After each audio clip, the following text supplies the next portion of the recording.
दोस्तों आज के वीडियो का थंबनेल को देख करके आप समझ गए होंगे कि आज आपको बताने वाला हूं कि ज्ञानी व्यक्ति नहीं पागल व्यक्ति आईएएस बनते हैं, क्योंकि इस पे बहुत बड़ा रिसर्च हो चुका है। दोस्तों ऐसा देखा गया है कि यूपीएससी के जो एस्पिरेंट हैं वो बहुत ज्यादा पढ़ते हैं और बहुत ज्यादा पढ़ने वाले छात्रों का सिलेक्शन नहीं होता है। ये बात बिल्कुल सही है। तो सिलेक्शन किसका होता है? सिलेक्शन होता है उस छात्र का जो चीजों को समझ के पढ़ता है, कंसेप्ट बना करके पढ़ता है, बल्कि रट करके नहीं पढ़ता है।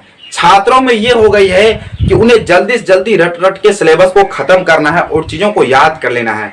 आपको बिल्कुल चीजों को याद नहीं करना है, आपको चीजों के साथ कंसेप्ट बनाना है। दोस्तों ये बहुत बड़ा रिसर्च है कि आपको अब ज्यादा पढ़ना नहीं है, आप जितना भी पढ़ें उसको मतलब मैथ की तरह कंसेप्ट बना करके समझें। दोस्तों ऐसा इसलिए क्योंकि यूपीएससी का जो क्वेश्चन आ रहा है पिछले कुछ सालों से अब क्वेश्चन बहुत ही बदल चुका है। क्वेश्चन में बदला यह है दोस्तों कि अब आपका पढ़ा हुआ चीज आपके एग्जाम में काम नहीं आने वाला है, काम आता है आपका कंसेप्ट। इसलिए आप कंसेप्ट को लेकर के जाएं, कभी भी चीजों को रट्टा मार करके नहीं जाएं। और ऐसा देखा गया है दोस्तों कि जो छात्र सिर्फ अब पढ़ कर जाते हैं, सिर्फ कंसेप्ट बना करके जाते हैं, उनका भी सिलेक्शन नहीं होता है। वैसे छात्र जो आंसर राइटिंग में बहुत ज्यादा माहिर होते हैं, सभी क्वेश्चन को टाइम पर लिखने की कोशिश करके पहले से ही जाते हैं कि मैं यूपीएससी में जितने भी क्वेश्चन आएंगे सारे क्वेश्चन को लिख दूंगा एग्जाम में। उसके बाद अगर आप क्वेश्चन का आंसर लिखेंगे तो उसमें आप करंट अफेयर से उसको रिलेट करके लिखेंगे, तभी आपका सिलेक्शन होगा। समझ रहे ना? इसमें आपको 3-4 बात बताया हूं।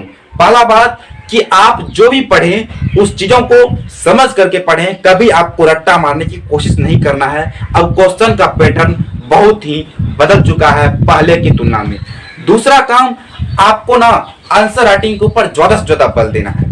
दोस्तों आंसर राइटिंग इसलिए महत्वपूर्ण हो गया है कि छात्र पढ़ाई कर रहे हैं, चीजों को याद कर रहे हैं, लेकिन मेन काम नहीं कर रहे हैं, वो आंसर राइटिंग नहीं लिख रहे हैं। और अगर आंसर राइटिंग लिख भी रहे हैं यानी कि प्रीवियस ईयर क्वेश्चन को सॉल्व भी कर रहे हैं, तो वो टाइम को मैनेजमेंट करते हुए सॉल्व नहीं कर रहे हैं, इसलिए उनका नहीं हो पा रहा है। सिलेक्शन उसी छात्र का हो रहा है मेरे दोस्त, जो छात्र टाइम को साथ साथ प्रीवियस ईयर क्वेश्चन को सॉल्व करता है।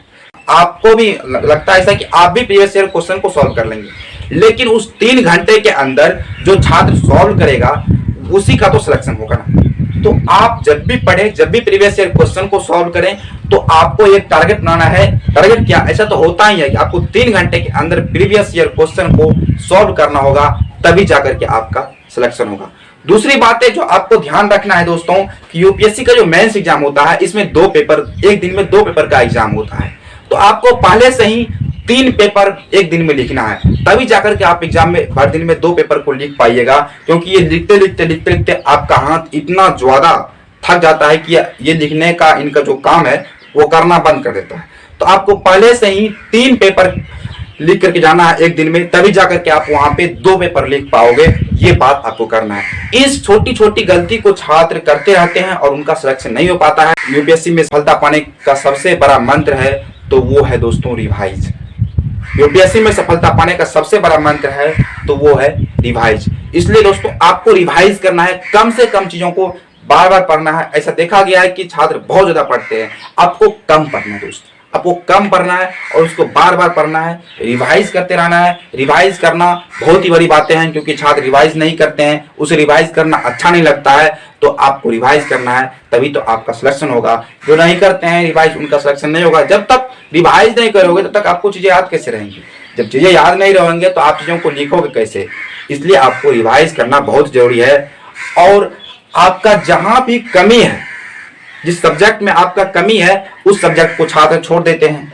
छात्र को यह लगता है कि मैं इस सब्जेक्ट में कमजोर हूं, इसे छोड़ देता हूं। तो ऐसा आपको बिल्कुल भी नहीं करना है। जिस सब्जेक्ट में आपको कमी महसूस हो रही है, उस सब्जेक्ट में ज्यादा मेहनत करना है, तब जाकर के आप उस सब्जेक्ट में अच्छा करोगे। यहाँ क्लास 10th नहीं है, क्लास 12th नहीं है कि इस वाले पार्ट को छोड़ दूंगा, यहाँ से 10 मार्क्स के आएंगे, ये वो नहीं है। यहाँ पे अगर आपका 10 मार्क्स छूट जाता है तो आपका सिलेक्शन नहीं होगा। हाँ, इसमें एक चीजें हैं कि आप 1-2 मार्क्स की पढ़ाई छोड़ सकते हैं, क्योंकि यहाँ पे 1-2 मार्क्स के लिए 2-4 बुक पढ़ने पड़ जाते हैं, तो उस चीजों को आप छोड़ सकते हैं, इग्नोर कर सकते हैं।